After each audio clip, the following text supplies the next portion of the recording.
Querido me es el sueño, más aún el sueño bajo la piedra. Mientras el crimen y la deshonra existan sobre esta tierra, me es alegre fortuna el no ver, el no oír. No me despertéis, hablad en voz baja, por piedad. Esta frase del pintor italiano Miguel Ángel inicia Ergo Proxy, uno de los animes más crípticos y a la vez debatidos por quienes lo han visto. Hoy en Futoi Karasu analizamos una obra de ciencia ficción sobre los límites del libre albedrío, el futuro de nuestro mundo y la frontera del yo.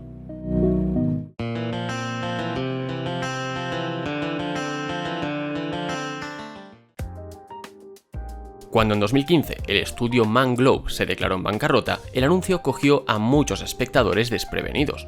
Es verdad que Samurai Flamenco y especialmente Gangsta no habían funcionado del todo bien, pero hasta entonces la compañía nos había acostumbrado a obras de alta calidad, éxito comercial y sobre todo muy queridas por el público como Michiko to Hatchin, las diversas temporadas de la desternillante comedia antirromántica Kaminomi y por encima de todas Samurai Champloo.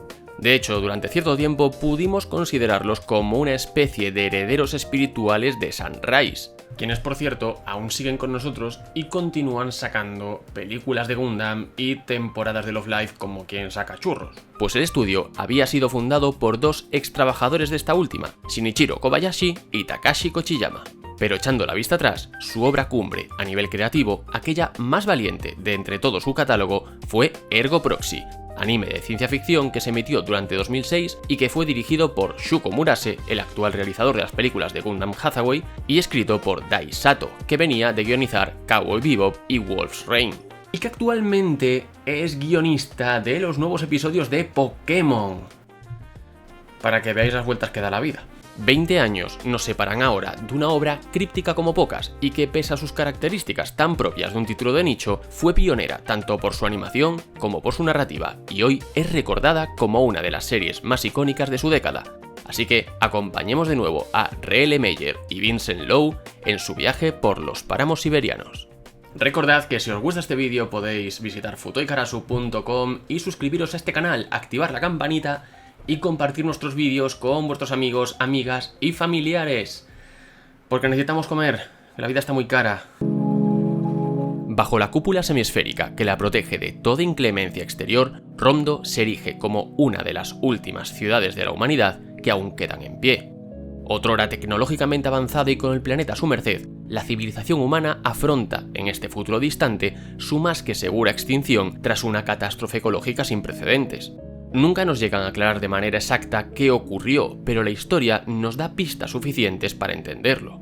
Guerras, sobreexplotación de recursos, cambio climático, capitalismo. A salvo del peligroso mundo exterior y en un ambiente climatológicamente controlado, en las calles protegidas de la ciudad coexisten humanos y autoraves, una especie de robots antropomorfos que son utilizados para realizar tareas concretas, tanto en el sector industrial como en el de los servicios. Cuando varios de estos autómatas se contagian de un extraño virus que recibe el nombre de Cogito y que inexplicablemente les otorga la autoconsciencia, lo cual deriva en una serie de misteriosos asesinatos, R.L. Meyer, detective del Departamento de Inteligencia Ciudadano, recibe la tarea de investigar estos acontecimientos. Al mismo tiempo, la llegada del tan aparentemente inofensivo y amnésico como enigmático Vincent Lowe, un inmigrante que proviene de la lejana ciudad de Mosk, que vamos a entender como una especie de versión futura de Moscú, terminará desencadenando toda una serie de sucesos catastróficos e inesperados.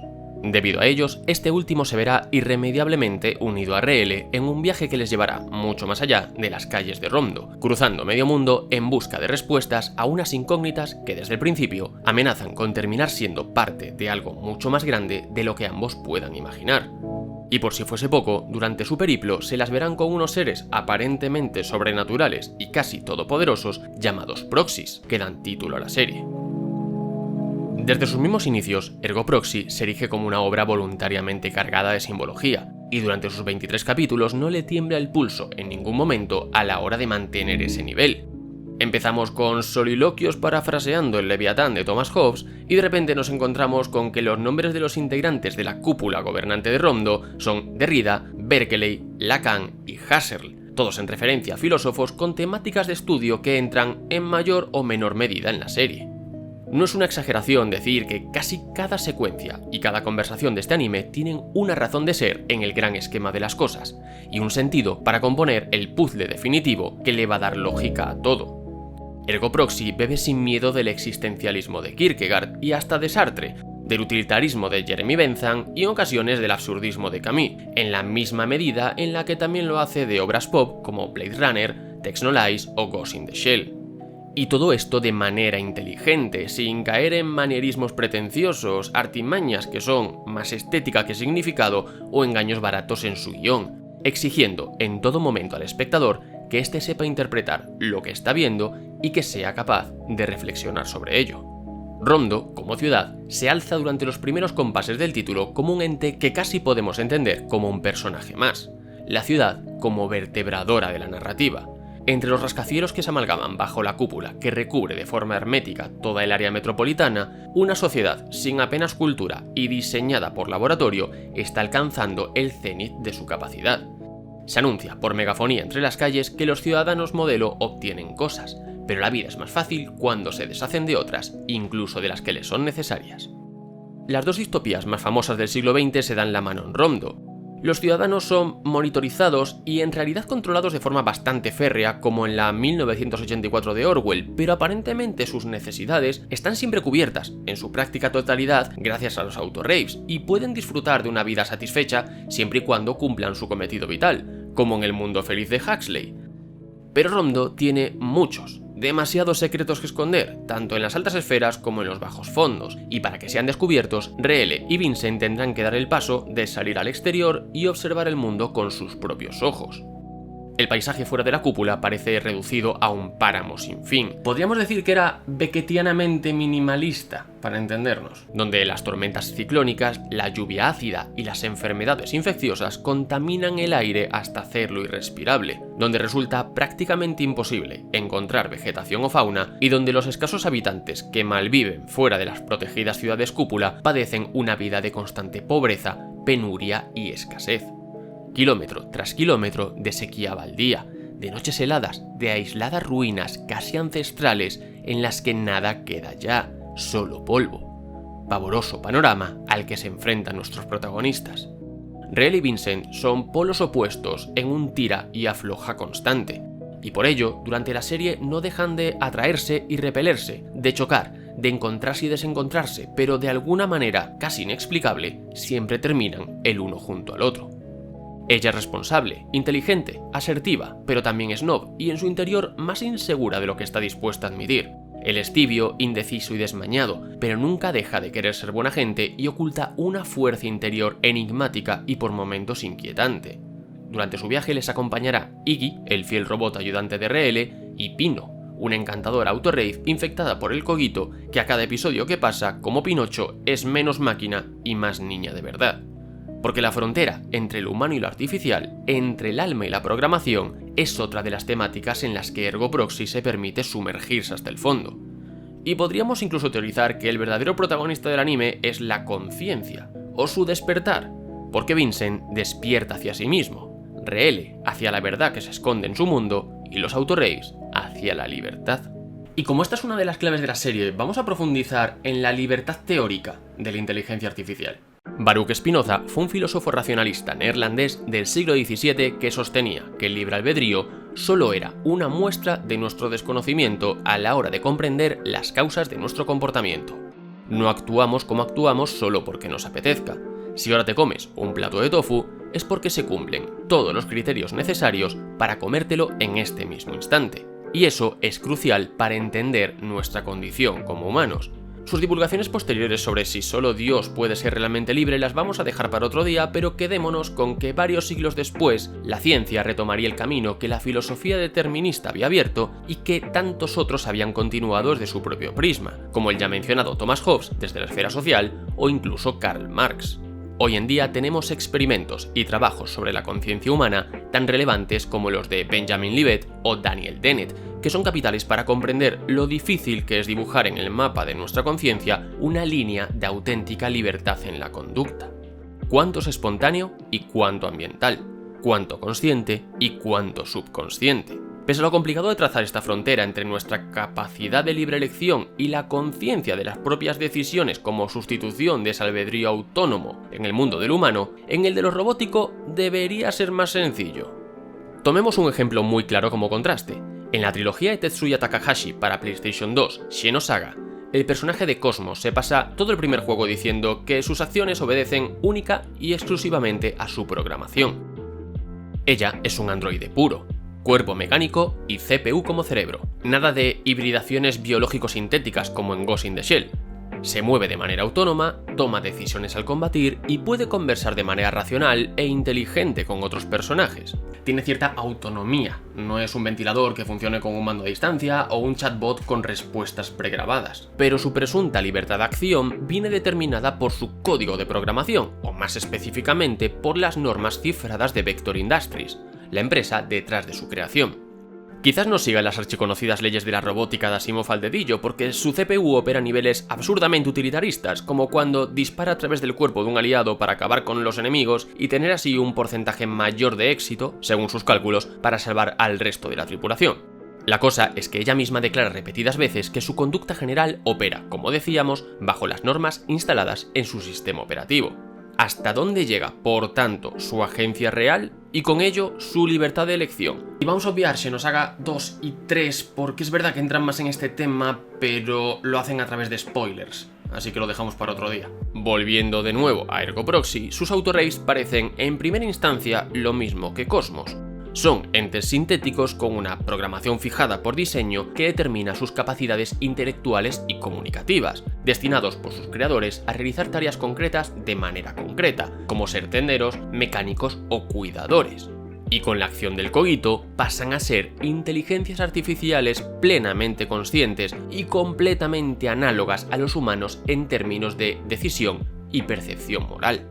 Y aquí hay que hacer una diferenciación muy importante con lo que nosotros entendemos como inteligencia artificial. ChatGPT o Cloud son modelos de aprendizaje automáticos que cuando reciben una pregunta no piensan sobre ella, sino que reproducen una serie de patrones adquiridos tras procesar ingentes cantidades de información y siguiendo una serie de instrucciones. Vamos, Marge, no necesitas taparte en mi presencia, soy un mero montón de circuitos y microchips. Por otro lado, los autorrays reciben una connotación casi espiritual, religiosa. Se vuelven plenamente conscientes de que son alguien o algo. Pasan a tener experiencias subjetivas, emociones y deseos. Y la frontera de esto con la mente humana es algo tan fino que les lleva a la crisis existencial. Abrumados por la infinidad de posibilidades abiertas a sus ojos de golpe y por el abismo de la aterradora libertad, la gran mayoría terminan perdiendo el juicio, convertidos en vándalos y homicidas. Al inicio de la serie, R'Eelle y otros agentes de Rondo les dan caza como si de una plaga se tratase, pero irónicamente, pese a ese desenlace psicótico, se habían vuelto en la práctica conductal tan humanos como ellos. Volviendo a la serie en su sentido general, su estructura narrativa se cimenta de manera bastante irregular, pero inesperadamente satisfactoria. Tras sus primeros episodios, huye de la clásica construcción de inicio del problema del día, acción y cliffhanger final que también se le suele dar a otros animes de su género. Nos vamos a encontrar capítulos cargados de dinamismo e incluso violencia, por supuesto, pero también con otros en los que aparentemente no ocurre nada relevante, sino que son empleados de manera sutil en su tranquila totalidad para caracterizar más adecuadamente a los personajes, profundizar en su psique y en sus motivaciones. Y como desviación aún más profunda del estándar, nos topamos con los que probablemente sean considerados los 3 episodios más extraños e inusuales, y a su vez los más importantes de la serie, con permiso, por supuesto, del desenlace. Ocupado sin hacer nada es un estudio soberbio sobre el tedio y el límite del hartazgo que puede tolerar un ser humano antes de volverse completamente loco. Si no quieres terminar con la miseria de la pobre R'Eelle es que no tienes corazón. Sonrisa Eterna, protagonizado por Pino, en primera instancia funciona como una especie de visita guiada a una Disneylandia pasada de rosca, pero pronto se desvela como un contrapunto necesario a toda la tónica anterior referente al worldbuilding sobre los proxies. No vamos a desvelar aquí su naturaleza para no arruinarle a nadie la sorpresa, pero teniendo en cuenta que las apariciones de estos seres en la obra casi siempre son debidos a eventos trágicos y casi siempre terminan mal, es bastante útil ver la otra cara de la moneda. Y por supuesto, ¿quién quiere estar en peligro? es una encarnación magistral e hilarante de un capítulo de ¿Quién quiere ser millonario?, con Vincent como concursante, en el que se da respuesta a un porcentaje enorme de las preguntas e incógnitas de la serie, con la original genialidad añadida de que muchas de ellas ni siquiera han sido formuladas como tales en ese punto de la trama. Nos ofrecen respuestas a por el momento no sabemos qué, y por eso no las identificamos como tales. Por ello, cuando todo encaja después, la sensación como espectador es enormemente satisfactoria. En varios momentos la serie pide al público que ponga algo de su parte.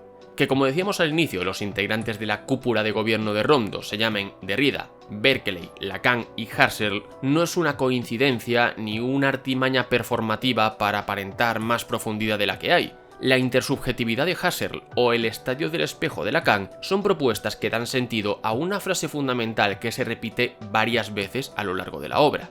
Yo pienso, luego tú existes.